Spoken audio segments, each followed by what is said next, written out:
Hey, what's up everybody? Thank you for joining me for another illustration masterclass. Today, this is one of my favorite things to talk about because this is something that I've talked about with a lot of students where I teach at the university here in town about just figure drawing. And, every time I get excited about figures, most of my work is figurative. And so this is something that I'm excited about, which is drawing more dynamic figures, just injecting more life into the figures that you're drawing for whatever it is. If it's doing a book illustration, for picture books, for any other kind of book illustration, if it's editorial drawing, if it's cartooning, if it's animation, doesn't matter. Just getting those figures to come more to life and to make the poses more interesting and to make it more interesting for the viewer. This is a big deal. So I wanted to start by showing you a few books that inspired me along the way and have always been helpful for me. And maybe you want to pick those books up and take a look at them yourself. So we're going to kick it off with that. But before we do, let's say hi to some folks who are watching over on behance.net/live or be.net/Adobe Live. That's our Behance channel there. If you're watching on YouTube or Twitter, hello to you as well. I'm just not going to be able to see your comments and your questions. So if you want to ask me anything, go ahead and head over, please, to Behance, and we can do that. What's up, Wade? Hey, Robert. Nice to see you, Steve, and Bliss, and Umacorn, and Mercurial, and Lizette, and Z, and Cryo, and Annika, and Oliver, Jack, all these nice people joining us. Nice to see everybody. Thank you for being here. Kevin, what's up? Hey, nice to see you. We are going to get moving now, so I'm going to pop it on over to Photoshop. I'm drawing in Photoshop today. So let's check it out. Now, starting with those books. Here are 3 books that really have been useful for me and for many, many other people out there in the world. Starting with this book by Michael Matesi, I think is how you say his name. I honestly don't know for sure. But he's written not just one book, but actually several books on this idea of dynamic life drawing. And he's got one on anatomy as well, which is really great. Some of the drawings in the book you'll find are, to me, very closely related to the kinds of gestural drawings you see in this book, How to Draw Comics the Marvel Way. This is one of those classics. This book gets referenced all the time for all kinds of different reasons. But when we're talking about dynamic poses in your drawing, you just can't do any better than these 2 right here for some great reference material, some great ideas, some great principles to draw by, some of which I'll be sharing with you today. It's only an hour we have together, but I'll try and hammer through a few really key ones for you. And then this book, I just love it. There are actually 2. It's a 2-part series that I've had, Volume 1, Volume 2. I don't know if there was ever a 3rd volume, but basically Walt Stanchfield, Disney artist and educator, would help the animators to learn how to draw at Disney Studios with more life. Inject more life into their drawings. They would do life drawing classes. They would have models come in and pose in costume and things like that, and just strike all kinds of dynamic poses and get the artist to draw really, really fast to try and capture the essence of what they were seeing. So this line of action was really important. The line of action of the pose, the weight of the pose, that sense of getting a little gravity, where's the weight distributed, etc. We're going to talk about all that today.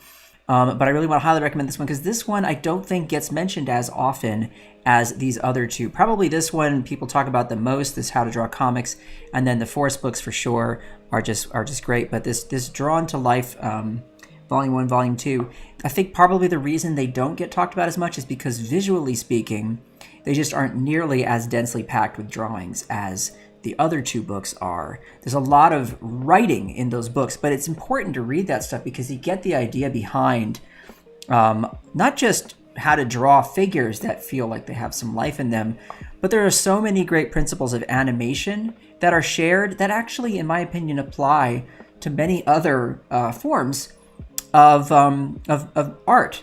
So I think, a lot of it could be applied, for example, to sculpture. I think when you really respond to a figurative sculpture, part of what you're responding to isn't just the beauty of the form, but it's really this sense of energy that's passing through the entire pose, from the head down to the feet, or from the feet up through to a hand that's extended. There's just this sort of line of action, this line of energy, this feel of things flowing from one form to another.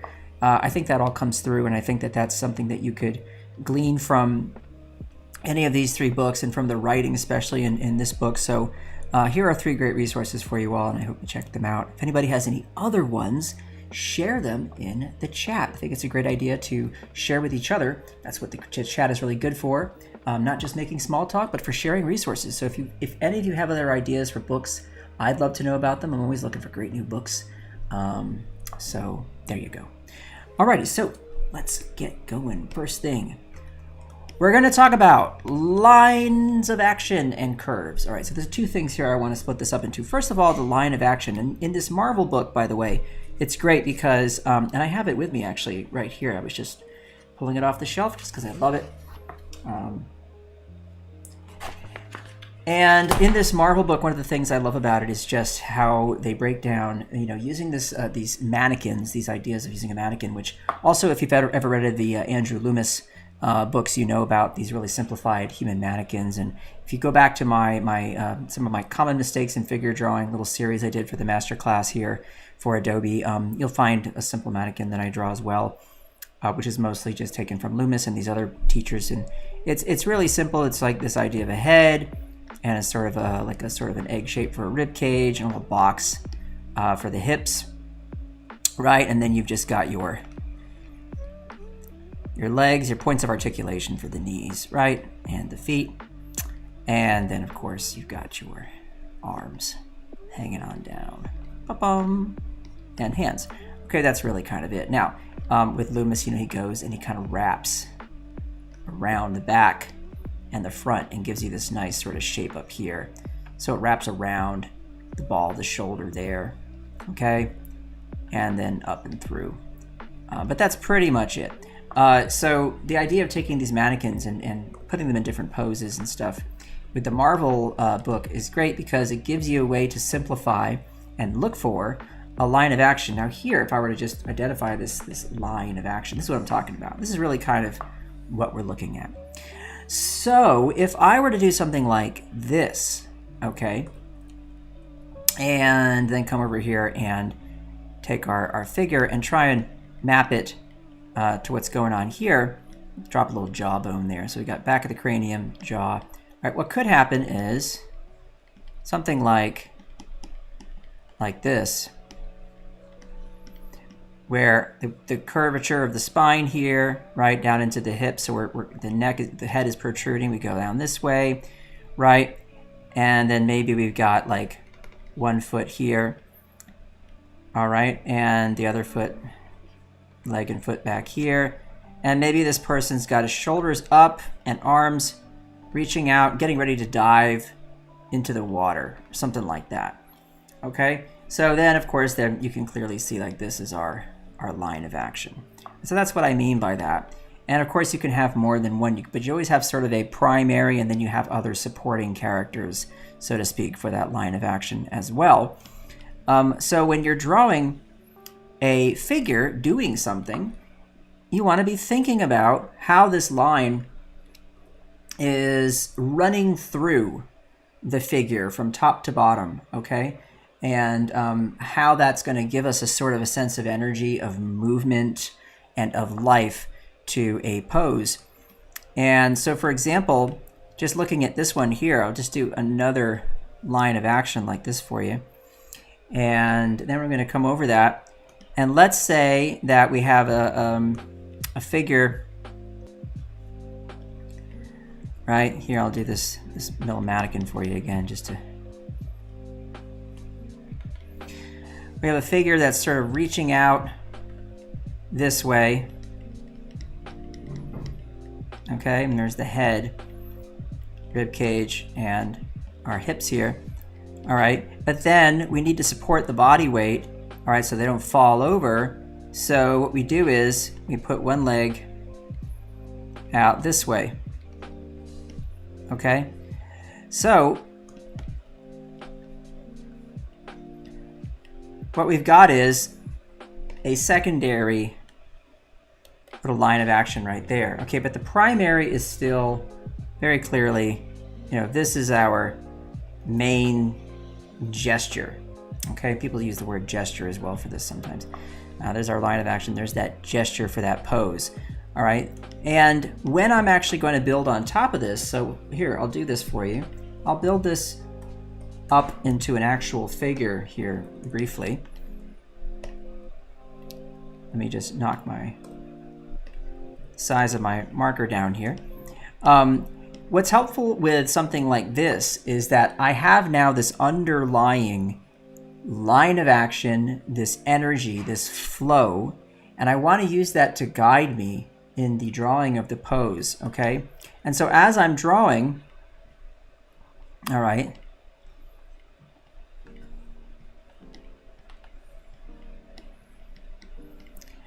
I am going to be keeping in mind that I want everything to flow nicely from each area to the next, okay? From each section of the body to the next section, so that it feels like there's a smooth transition all the way through. Now, one of the keys to doing this is to using curvilinear lines, okay? So this is another element of this that matters. And right here we say using curves, all right? Curvilinear lines. So if I have the hand here, okay, I want to curve up, see this? And curve under, and curve up, and under for that bicep. And I want to make sure that as I'm doing this, I'm getting a nice balance and curve around. See this? Curve to that hip and down to that leg, and then out and down.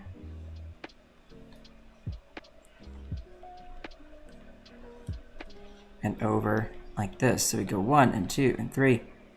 Now, I want you to notice something. We're going to talk about this a little later in more detail. But one of the other things I'm doing here, I'm trying to make sure that the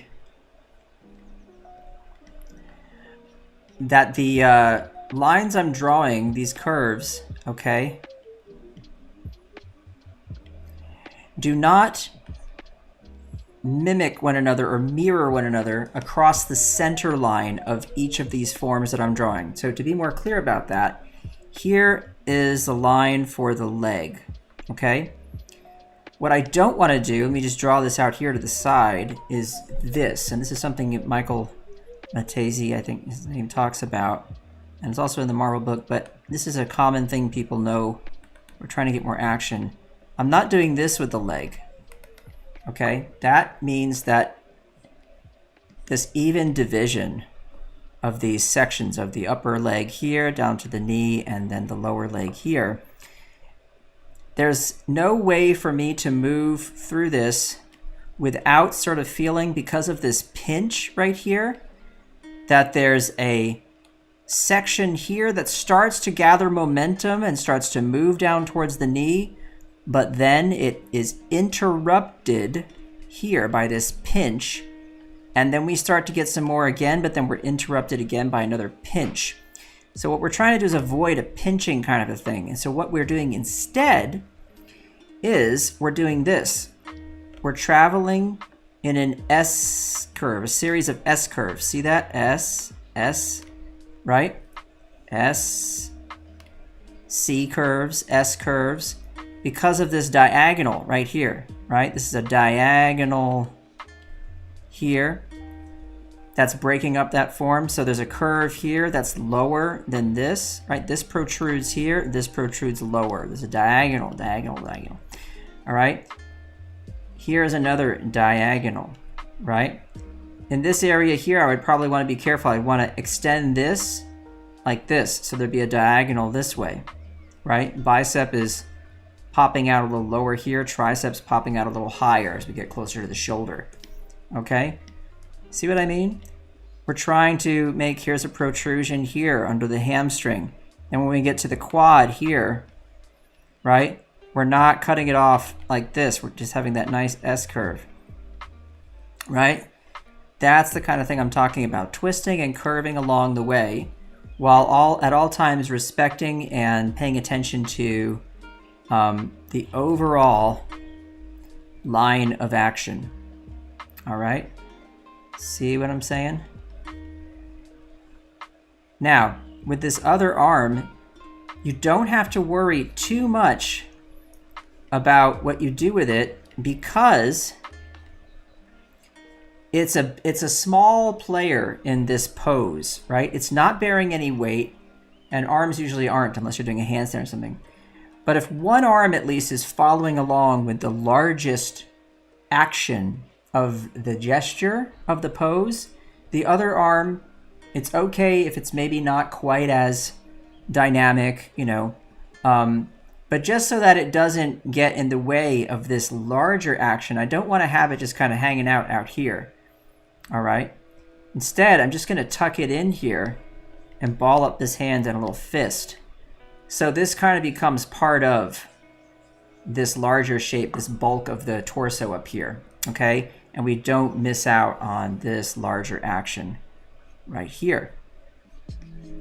All righty. So let me know if this stuff isn't making sense. Go ahead and throw that in the chat for me if you like. All right, so you can see though what we're doing here. We've got our primary line of action. We've got our curvilinear lines traveling along, but always following that larger gesture, okay? And we're trying to keep that energy flowing throughout the pose, okay? Why don't we do a little exercise with this, just a simple exercise where I'll draw a person standing with a book, and then I'll draw them again with more life. And to do this, I want to first talk about one more thing, which is distribution of weight. Okay, so let's put this away for a moment.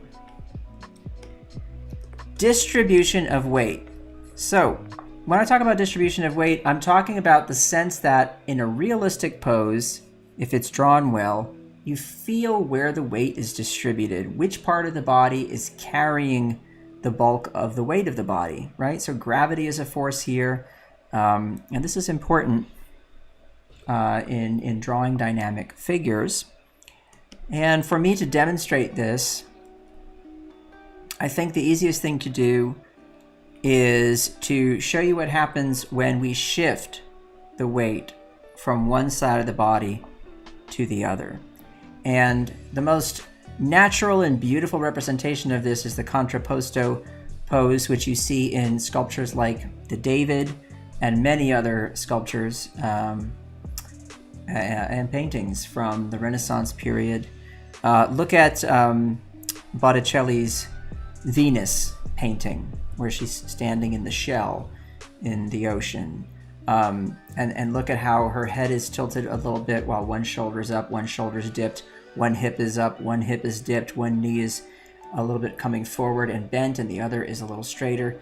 The leg that is straighter is carrying the weight. The leg that is able to bend forward does not need to carry so much of the body weight, and everything kind of shifts accordingly, and you get this nice S and C curve pattern from head to toe in the body, which is related to what we were just talking about a moment ago. So I could have a figure standing perfectly upright, okay?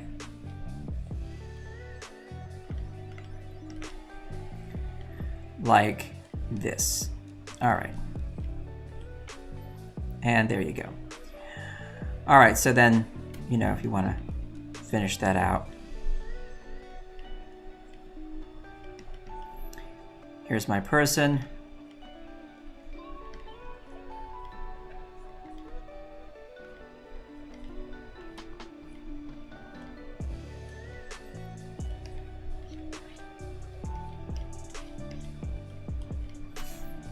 All right.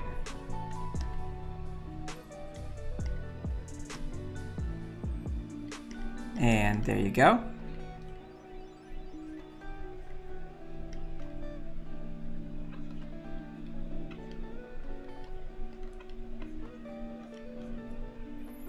Standing here, no distribution of weight to speak of, okay? everything straight down the middle. Right? Whoops, there we go. Not too exciting. Alrighty, now, the difference with those S curves and C curves and everything else would be if I were to take this same figure, copy it over this way, and if we take the head, tilt it a bit this way, take one of the shoulders, drop it down. So now you have this relationship here. Okay, so 1, 2, we go back parallel to the tilt of the head for 3 right here. So we're going to take this hip up right here, and we're going to pinch the torso more here and pull that hip up this way. All right, and we're going to shift the foot in this way so it's not straight up and down. Okay, and get that foot right there. All right. So already you're seeing how this is getting more interesting here. All right, and then we're going to take this leg here, and we'll go ahead and we'll angle that waistline there. We're going to drop that hip there, and then bend this knee as it's going to drop. So it's going to drop here, and the foot's going to come back like this. And like that. Okay? So now what you have, if you look at that Venus or at the David, all right, so one arm down this way, the other arm is up here. Okay, ba-bump, ba-bump. And the head is now tilted this way. You can see a very different energy in this pose. All right, so why don't we knock that back and do this.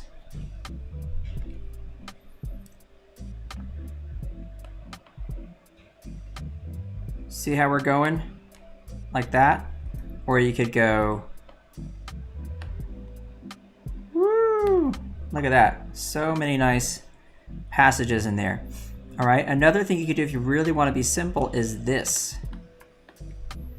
Okay, that's basically what we're doing. If you want to make the simplest statement about this, okay, then that's what you do, right? And there's that leg right there. Bump, bump, bump. Okay, and that hip is up here. We're angling down to the hip right here. And because you can't draw that leg straight, if you were to do that, it would end here, okay? It could be coming towards us forward, but that would be weird.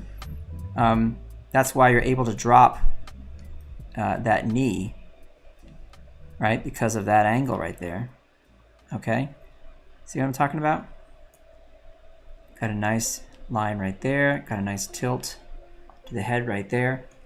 So if you talk to somebody and you're standing facing them, what you'll notice is that they may begin a conversation planted on both feet, but most of the time people eventually settle in as they're having a conversation or doing anything where they have to stand for an extended period of time, where they'll settle and the weight will shift to one leg, and then over time they'll shift it back to the other and continue to shift back and forth. And every time they do, the rest of the body adjusts for comfort and for balance to that shifting. And you can apply that to anything. So in the drawing of somebody reading a book, which I just described a moment ago, there's one way to do it, which would be like this. I can have my figure standing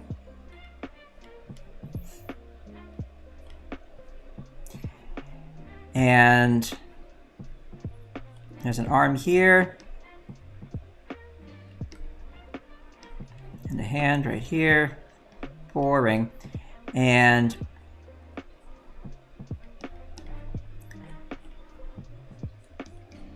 I have them just standing here and holding a book out.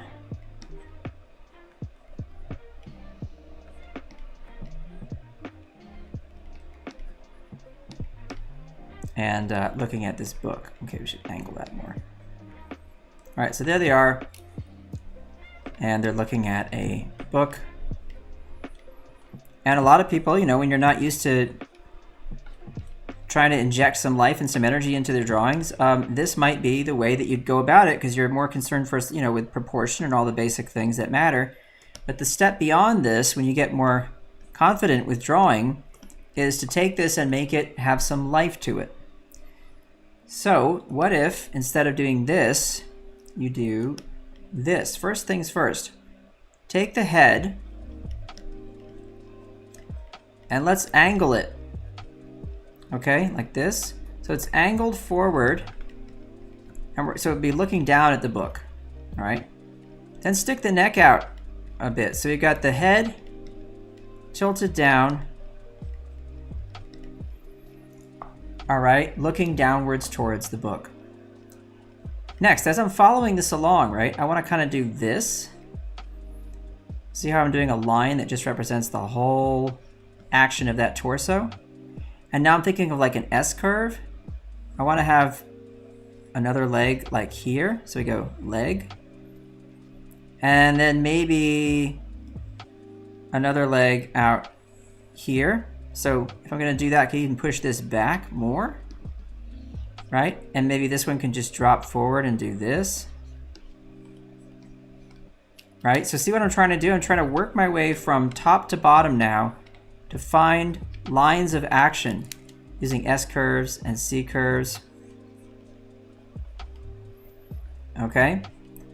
And then how do I make this connect? So then this arm maybe could be bent at the elbow and resting on the hip like this, right? So then the body's gonna do this,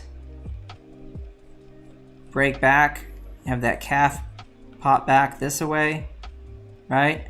And then I take that other leg, pop it out this way. Okay, and then I put the book here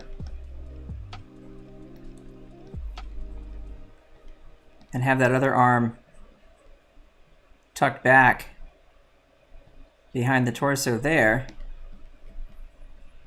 And now we're getting into a much more interesting place for the pose. Okay, so then to finish this out,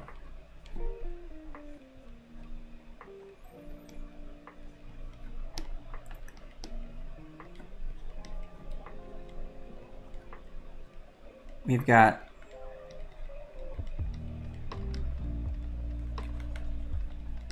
the head here pushing forward, okay, so that that line comes right out through the top.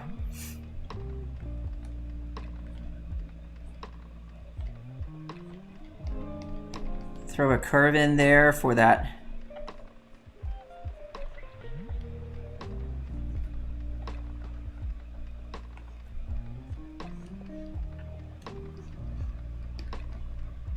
line of the waist there.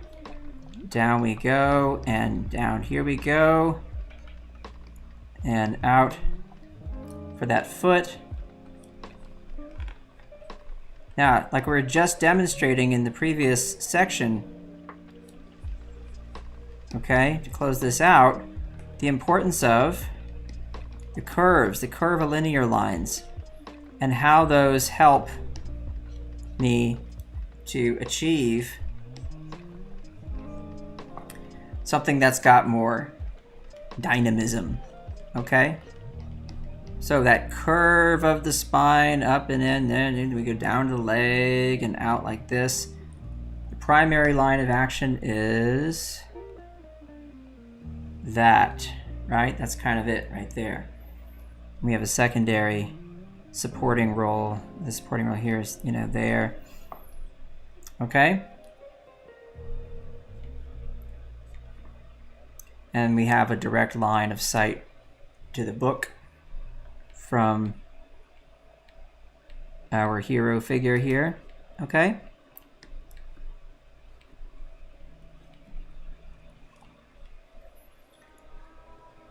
All right, is this starting to give you some ideas? Are you feeling good about this? What do you think?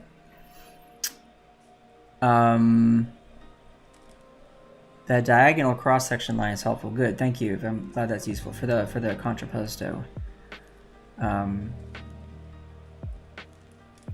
Oh, Stroofy, yeah. The Walter T. Foster book, the animation. I love the animation book from that series. It's awesome. That was co-written, that was written by Don, wasn't there, the author, we have that book. Gosh, I can't remember the name of the author. That is such a good reference for animation too. Avishek says, I always struggle to match the proportion of the two legs. I think the important thing to remember with that is that if you're drawing a figure in 3/4 view or sideways, that there's perspective to take into account. So, these lines are all going to converge to a vanishing point off in the distance. So I know that this leg is just as long as this leg, okay? But because of the angle at which they're drawn and because of foreshortening, not foreshortening, pardon me, but because of the rules of perspective, this must be shorter than this. Okay, so that's one thing to help you. All right, so there you go. So distribution of weight. And this other word I have here, asymmetry, that's one of those things that adds interest to the pose. Here, when you have one leg in exactly the same pose as the other leg, what you get is a sense of symmetry down through the pose, which is kind of dull. Symmetry is great for architecture and other things, where it's needed, but for this kind of situation, not so much. So what we have here is one arm is going this way back behind the figure, one arm's coming out this way, one leg is coming back this way, one's coming out that way. We're adding asymmetrical balance. We're throwing the head off of the top of the torso there. We're throwing it off to the right. So all of these things getting pushed left or right help to give us that diagonal movement throughout a pose, which is one of those key things, diagonals, right? Diagonal, diagonal, diagonal, right? Diagonal lines in your composition, if you go back, you can see I did a composition series on Masterclass as well. Diagonals help to convey a sense of movement, okay, and energy. That's a great thing. So go ahead and check that out if you like and see what you think. Maybe that'll help you out. Okay, so moving on. So we're going to hide this stuff. We're going to look at now foreshortening. So why is foreshortening something that's helpful? Well, when you're first getting started with drawing, a lot of times what you're doing is you're worried about, of course, proportion. This is important. And one of the things that can throw off proportion or be confusing is foreshortening. And so people have a tendency to do something like this. Like if I'm going to show somebody running, it's going to be like arm back here, arm coming forward off of there, right? And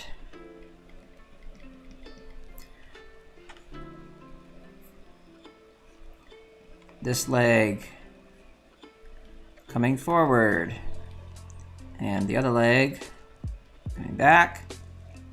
And they will say, I need to draw this pose as a profile so I can get all these lengths and widths and things to be familiar to me. Okay?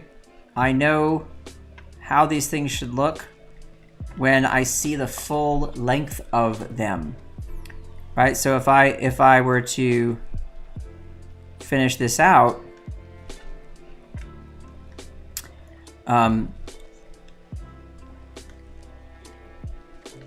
like this woman here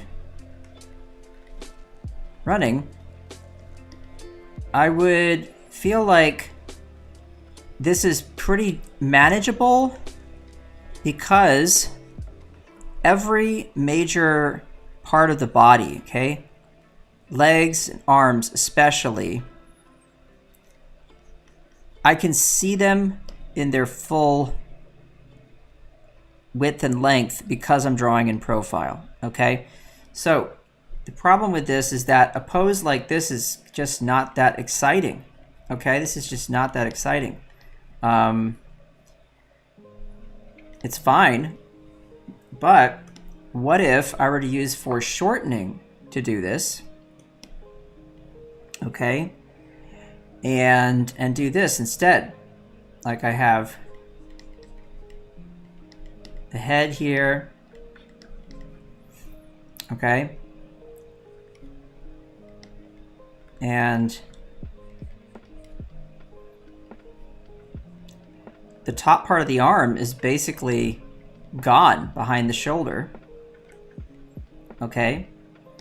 And the other arm, the forearm is foreshortened right behind that fist coming towards me, right?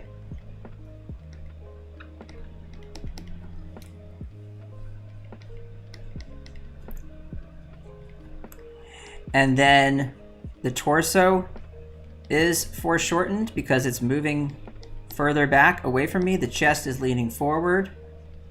So that's falling away from me. That gets foreshortened. Okay. And then this knee is coming right up towards me. Right here. So the top part of the leg is practically invisible. Right?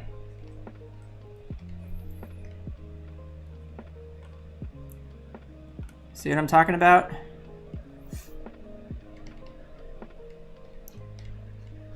And then the other leg is moving back.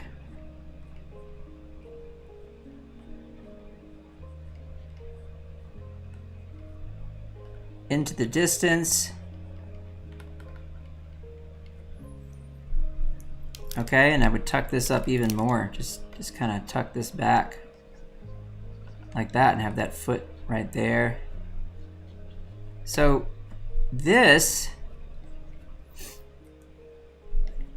is a lot more dynamic and exciting than this, okay? But it requires me to use foreshortening. So foreshortening is one of those things that, you know, with experience, you can just kind of guesstimate how big something needs to be relative to something else, depending on how close it is to you. But when you're starting out, one of the things you can do is exercises where, and this is a tangent, you don't want that, so I would take that fist and I would put it here, you know. So we have some separation between the body and that hand right there.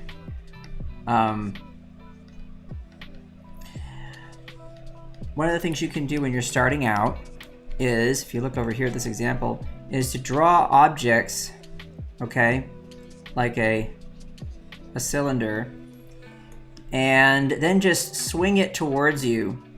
So take that oval, make it a little wider, and then change the length of the body of the cylinder. Just shorten it a little bit, shorten it a bit more, shorten it a bit more, and every time you shorten it more, you're getting closer to a full circle. Okay? And just practice doing this at different angles on your paper. a common thing people do, you can do a center line to really try and like make sense of that. Another thing people do is they do that exercise with a cube where you just get more and more experienced at drawing cubes that are drawn in 3-point perspective, so that these lines eventually converge to a vanishing point, and this one should do the same. Okay, so that gets your angles right, and these eventually have to go back to a vanishing point, and these have to go back to a vanishing point. All three of these have to line up, okay, and these.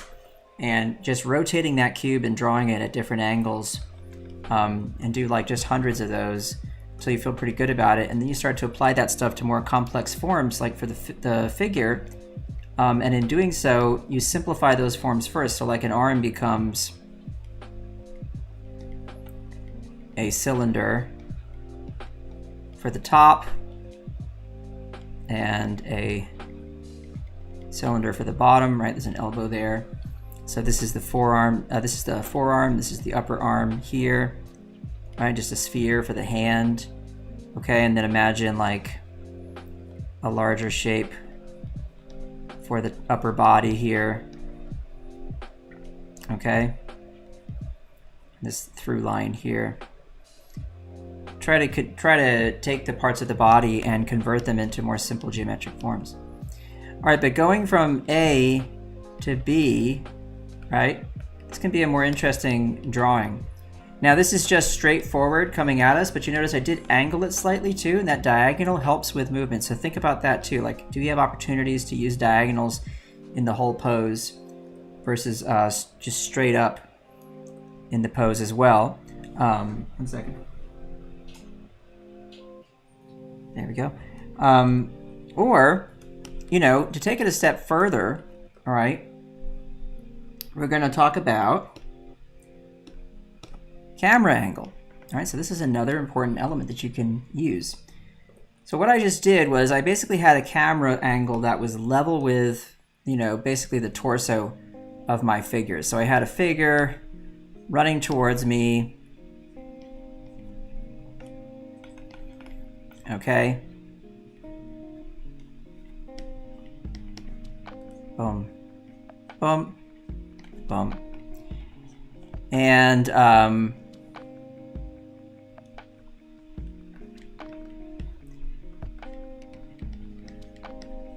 so there's my figure running towards me. That's kind of where my camera angle is. So that's fine. But the next thing is, what about if you take that camera and you go low or high with it? Like, what's going to give you the most impact? How can you take the camera and position it in such a way that the figure has even more action and excitement? So we're just going to pause for a moment and see if we have any questions.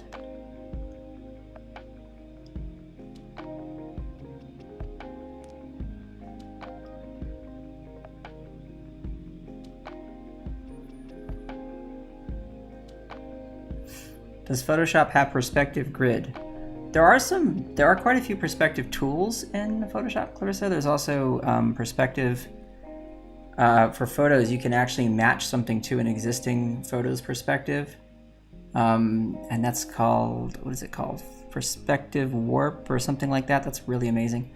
But there isn't actually a grid built in the same way that you would have with Adobe Fresco, for example. Adobe Fresco is a free drawing and painting app for iPad and for Windows devices and iPhone. And for the iPad and Windows devices, you can use a perspective grid and it'll snap to the line, which is really helpful. I do, though, think that people should really learn to draw perspective without using tools like that first, just so they really can get a handle on it. Okay?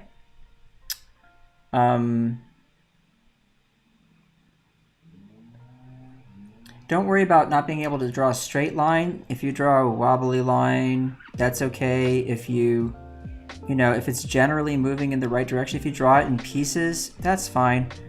Don't be so hard on yourself. It's okay. Understanding the rules is what matters. You're going to get something out of it that'll still look good. Okay.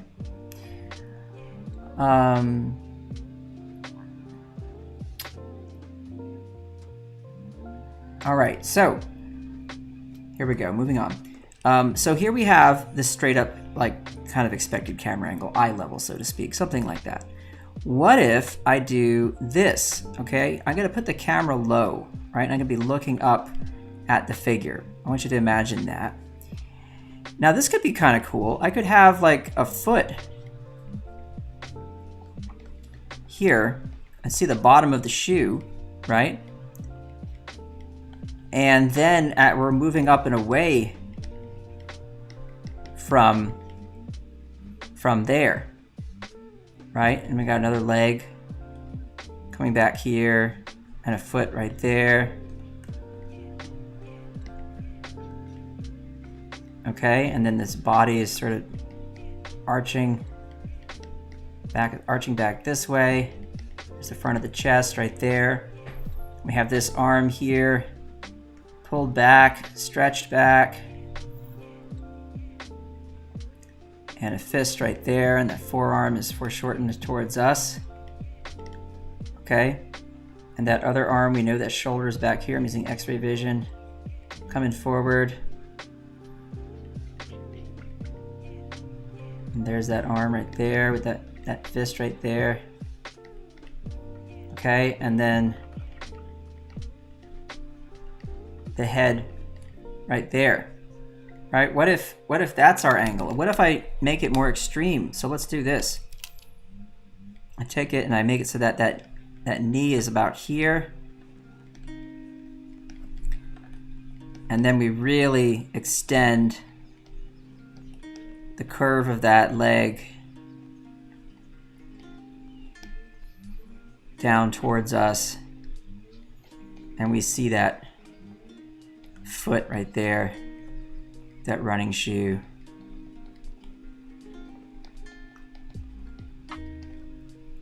Right? Look what that does to the pose.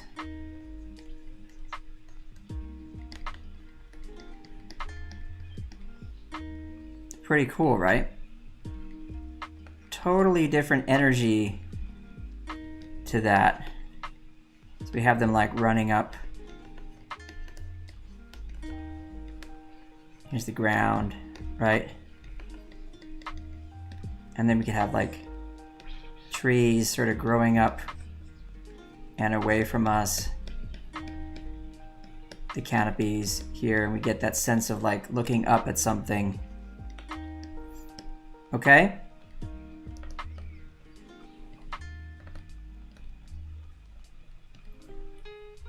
This is what I mean by playing with the camera angle. Can you take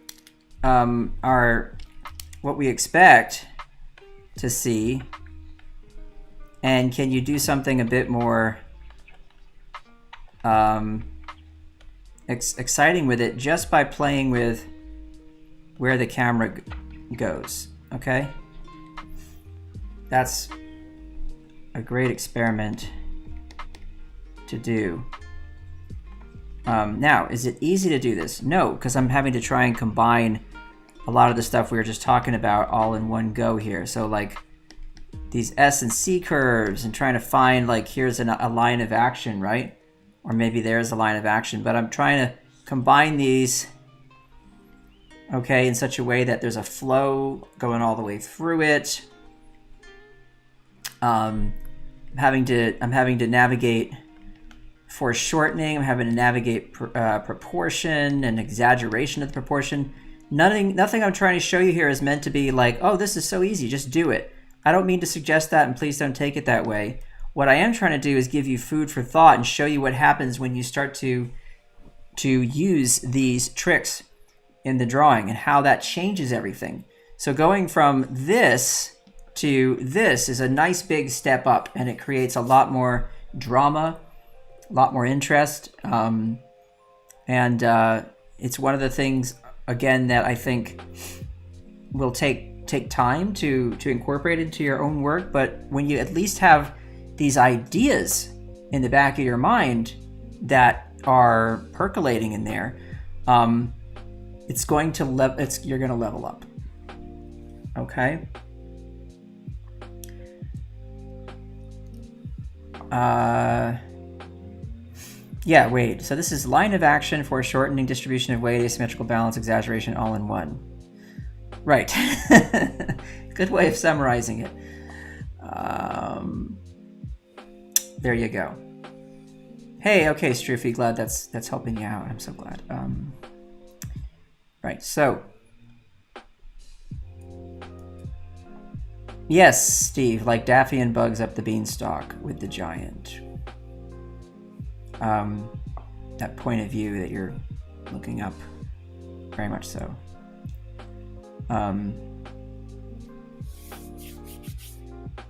Oh, and thanks, Steve, about the comment about the frog on the bike. That's one of my favorite drawings. I was really happy with that. All right, so there you go. There's another thing to think about, which is camera angle. Okay, so this hopefully really can make you think about some things right there, A and B. So the last thing just to point out to you all is twisting. Now this may sound like a simple thing, but it's one of those things that once you think about it or someone says it to you out loud, you're like, oh, that's the kind of thing that could make such a world of difference in this pose that feels static. And when I talk about twisting, I'm talking about the torso, okay, which is a great place to twist. Twisting the torso in a pose suddenly adds so much more action, so much more punch, so much more juice. The other thing is turning of the head. So twisting the neck, turning the head in different directions makes a big difference. So having a pose where someone is talking to someone else, right? And it's just like, here's my head, here are my eyes. Okay. And I'm just saying blah, blah, blah, blah, blah, blah, blah, blah, blah, blah, blah. Okay. And the other person is talking to this person and they're facing them. Okay, so this person's talking to that person and they're just facing one another. Straight on, talk, talk, talk. Okay, that's fine. But what if you do this? Person A, okay. Here's person A. Have them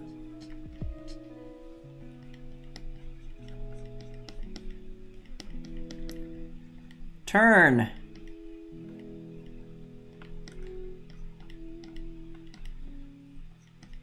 Turn and face.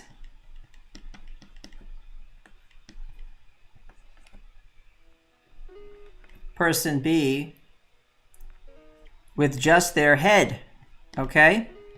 So a look over the shoulder while you're doing something else. So this figure could be busy, like looking through record stacks, okay? If anyone still does that, I know I do.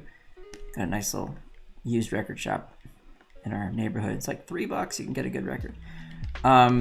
So this person is looking through record stacks while they're talking to a friend, right? So turning, twisting the neck, right? That's gonna add some dynamism. Seems like a simple thing, but for even a static pose like this, you know, where not much is going on, this makes a big difference than, hi, I'm looking directly at you, you're looking directly at me, and this is boring, okay? Same with if you're doing something with the entire body. I talk about twisting, right? So person is, and look at the Marvel book for this, you're gonna find so many great examples. Here's a person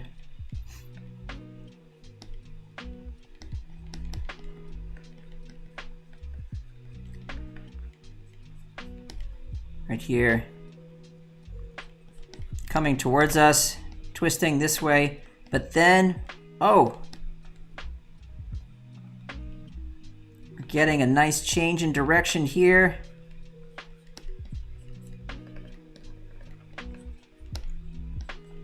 As the hips turn this way, right? But the body's turning towards us. So body's turning towards us this way, okay? And hips are turning the other way, away from us. So you're getting this line coming up this way. Okay? You just do that with different color.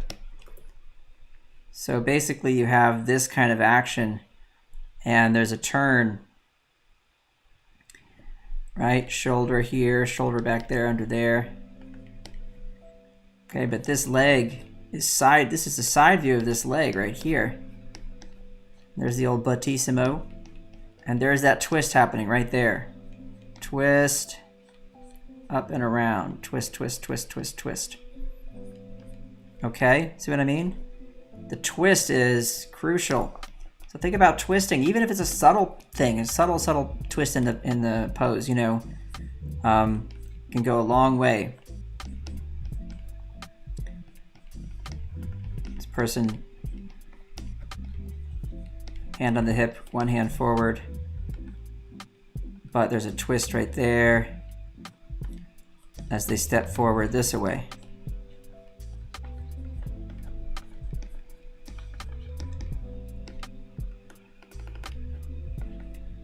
Twisty, twisty, right? See that nice big twist right there? Whoops. Think about it. There you go, folks. Hope you enjoyed it. Have a nice weekend. Take care of yourselves. And remember to be kind. I'll say ciao for now.